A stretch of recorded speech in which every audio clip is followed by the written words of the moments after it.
Hey, this is Craig, the Pool Man with Pool Specialist. Today, we have a short video on how to retrofit the GloBrites with the new MicroBrites. GloBrites had a lot of problems. Actually, there were multiple lawsuits against Pentair because of the failure rates of them. They pulled a little bit too much current, which caused some issues. If you didn't have a water jacket behind them, then they would burn out. If you didn't have enough large enough gauge wire going from the transformer to the distribution box, they would burn out. And also, at that point, most of the transformers for the power boxes were 12 volts, typically about 100 amps. And now the preferred is you should connect it to 14 volts and use a 300 amp transformer. So a lot of problems. It was a whole learning curve associated with it. So this is a GloBrite light. I cut it off. We just pulled it out of the pool. And the trick is you need to have one of these little devices that fits right in the GloBrite. And then you kind of push it and twist it. And the catch is actually all the way back here. And so it's a special fitting that's in the pool, where today the MicroBrites, they go into a standard return fitting and they actually screw in. However, they do have, you can actually pop this little screw thing off, and then there's some brackets in the back of there, and that's easily done with the tool that comes with these. So if you were putting this in the wall, brand new return fitting, you would just go ahead and screw it in. And my recommendation is not too tight, okay? But in our case, what we're going to do is we're going to use this special adapter that Pentair came out with to go from the MicroBrite.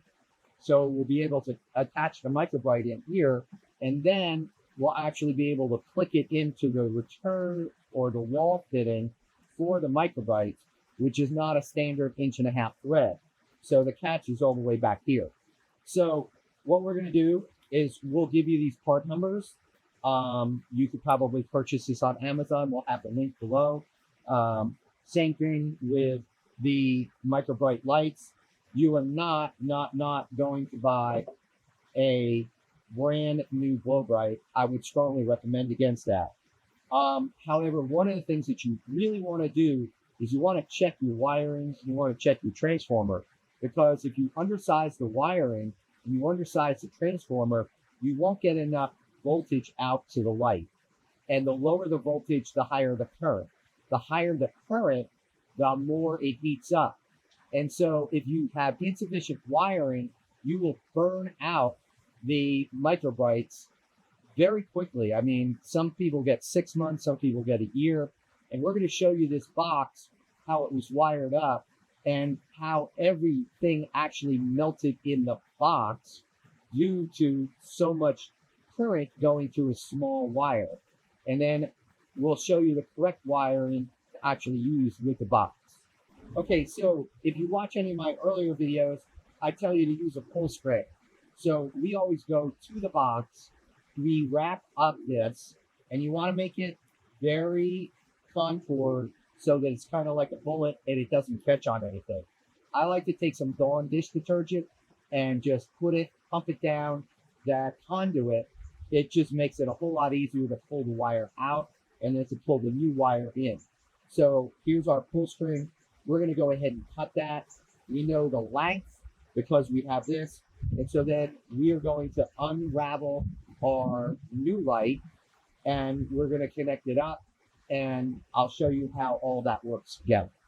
So because I don't want to have to pull more wire than is necessary, what I do is I take the old wire and I string it across the deck.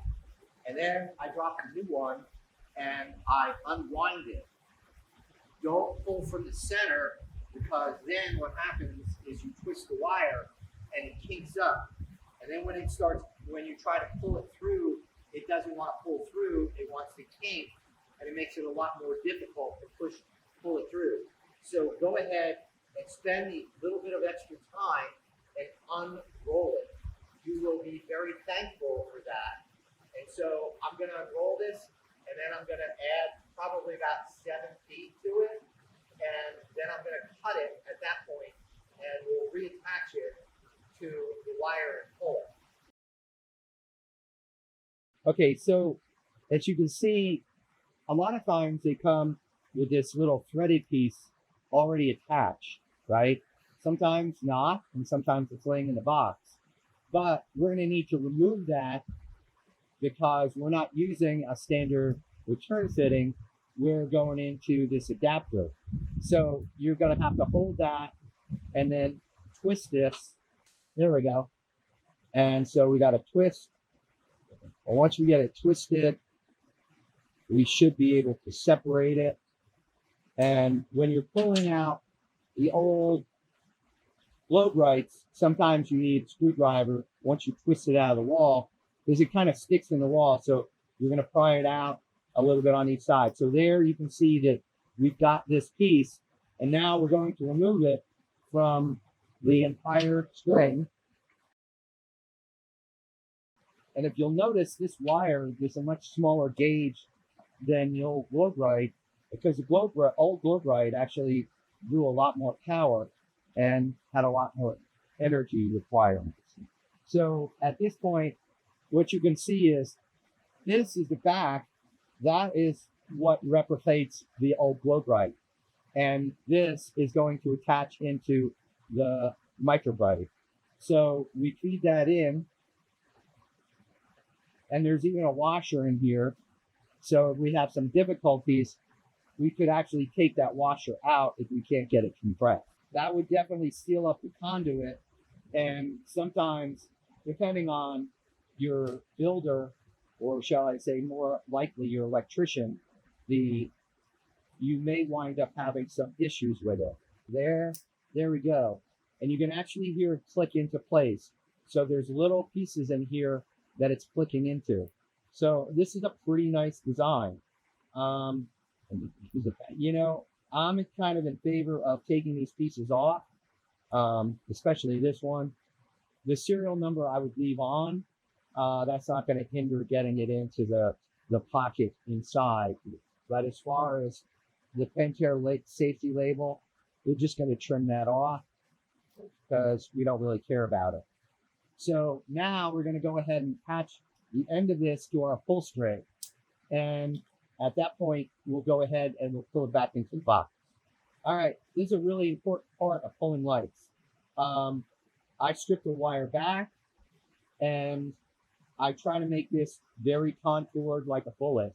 And you want to do that because that's gives you the least amount of resistance going back, and you really don't know if that conduit was heat bended or if there's small gaps in it or what.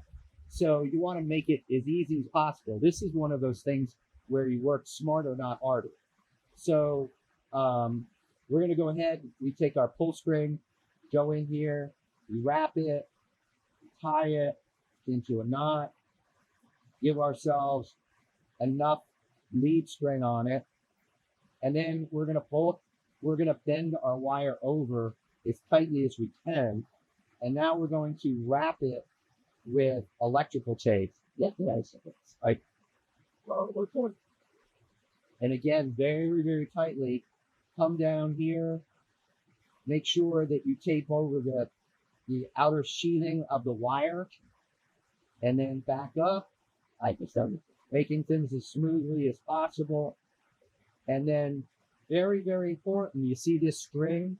You got to tape up over it because you don't want to be pulling that string through that knot. And so this way it locks the string into place and it can't go anywhere. So now this should be an easy light for us to pull it. We'll put all the wire in the pool and we'll go ahead over to the pool box and we'll pull it. Okay, so this is our box that we're pulling the low voltage wiring into. These are actually high voltage lights, 120 volt, that are pool lights. So this is where the GloBrite's connected. And if you notice, this wiring, the insulation is all burned off of it. And some of these other wires, look at this, how burned up that is. And that's because this is 12 gauge solid wire, and you're coming off of a 12-volt transformer, and so you're pulling a lot of current. And so this really needs to be 10 gauge marine stranded wire, because that will hold a lot more current than solid wire. Strand is much, much, much better to work with when you're talking about low voltage DC and pulling a lot of current. So you see how all this stuff is burned. And if it's burning out in the box, of course, that's causing a lot of heat generation in those lights, which then causes the lights to burn out. So now we're just going to go ahead and we're going to pull our light back. And hopefully this will go nice and smoothly. And this is a very well built pool. This has 1-inch conduit for all the lights, which is really, really nice. This is the builder of this pool did some really nice stuff. I think it was just too early on in the 12-volt world where they didn't really understand about the transformers and the gauge of the wire. So I don't necessarily blame that, but I can tell you that these lights have been replaced 4 times. The first time was because when they grouted the pool, they grouted over the holes in the light. And then they got replaced again and again. And so now we're replacing them with the MicroBrite. So you can see that I pulled this wire, and we're going to go back to the pool, and I'm going to show you where it is in the pool. And then we're going to go ahead and push that light all the way in. All right, you can see that we pulled the light into the niche pretty good. So now we're just going to take that tool and we're going to give it just that quarter push and a little quarter turn of a twist. And now it's set up in there. And so that is now a MicroBrite in place of where GloBrite was. And the MicroBrites are infinitely more reliable than the GloBrites. And they're also a lot easier to get and a lot less expensive. So all of these lights in here we're going to replace with GloBrites. We actually have, with MicroBrites, there's actually 21 of these little GloBrites now going to be MicroBrites in this pool. And we're going to have to replace all the transformers and all the wiring from the transformers to the light, because they're the incorrect transformers and the incorrect wiring. Okay, effectively, you've got 2 brands of transformers for the most part. You have the Intermatic and you have the Pentair. I personally think the Pentair is a much better transformer than the Intermatic. And you have to be very careful with this, because while this one is the 300 watt and it allows you to go up to the 14 volts, the normal one that most builders put in is 100 watts and it's only 12 volts. So it doesn't say 12, 13, or 14. It says 100 watt, 12 volts. So this is kind of bass backwards, quite honestly. I have engineering degrees and, did a lot of design work in electrical engineering. And this transformer is set up to choose your output voltage on your input side. So your 120 volts is going to decide what you're going to. So, of course, the white is your common, and then you've got the black, which gives you 12 volts, the yellow, which gives you 13, and the blue, which gives you 14. Well, you never, ever, ever want to use 12 or 13, so wire nut those, and then you're going to use the blue and the white, and you're going to attach this white to your neutral, 120 volts, and then this blue is going to go to your hot, typically black, on 120 volts. And then your 12, or actually your 14 volts is going to come out of here. So, and you can see that the gauge of this wire is kind of narrow when you compare it to the Pentair transformer. So very, very unusual that you would select the voltage, the output voltage on your input side. A lot of people get confused on that, especially electricians, and they hook it up backwards. They burn out the transformer, they burn out the lights, and that's a very, very expensive mistake. So if you do get the Intermatic transformer, make sure that you pay close attention to this. So that's the Intermatic. The Pentair gives you the wiring diagram on the back here too. And of course, this, you put your 120 volts in, right? White for neutral, black for hot. And then you choose your output voltage based on this. Orange is your common, and then you're going to go to blue, which is 14 volts. So let's go over to the transformer that's wired up and show you what's going on. Here's our Pentair transformer. They had two 100-watt transformers to try to power these, which was actually insufficient for what they were trying to power up, the GloBrites. So these, here you go. This is your primary side. It's your 120 volts. You've got your neutral and your power or your hot. And then on your output side, you've got your brown and your yellow, which you're going to put wire nuts on. You always have to put wire nuts on these because there's actually voltage coming out of it the same way there would be on the Intermatic transformer, except this is low voltage on the Intermatic transformer. If you didn't put wire nuts on it, you'd potentially have close to 100 and 120 volts coming out of those two wires. So this is low voltage, but if you don't cap these and they short out, it will burn out the transformer. So I'm using blue because I want the 14 volts, and the orange is common. And you'll see, look at the gauge of this wire and compare it, right? And that's because you're doing a lot of current. Forget the voltage, it's the current that's important. And this wire that I have it connected to is marine grade. It's 10 gauge marine gauge wire. And if you're going to do this for a living, I recommend that you purchase an entire roll, which you could get from Dell City online. So I believe it's dellcity.com, and they're great when you need wiring and specialty devices like that. And so you'll notice that these are bigger wire nuts because this is 10 gauge and this is 10 gauge, 10 gauge, 10 gauge. Where on the Intermatic transformer, it's more like 14 gauge.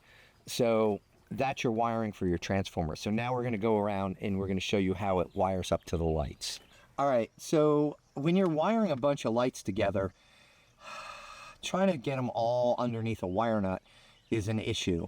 And if you don't get them all really solid under the wire nut, you can get some arcing. If you get some arcing, you're going to get some heat. You're going to burn out the light. You're going to melt the insulation on the wire, etc. So I actually buy these off of Amazon. And if I've got more than, I'll say 2 or 3 lights, I'd actually say more than 2 lights, then I'm going to use one of these to connect all the wires together.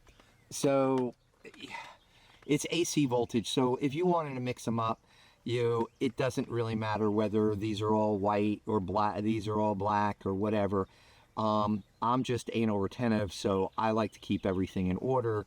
And this is light 1, light 2, light 3, light 4, light 5, same thing over here. And you can see that that is a much heavier gauge, and these are all nice and tight. So now I'm actually going to screw these into the box so there's no chance of them touching each other and shorting out. But that is what it should look like. You want all of these connections nice and tight. That way you get equal distribution of your voltage and your current across this whole thing.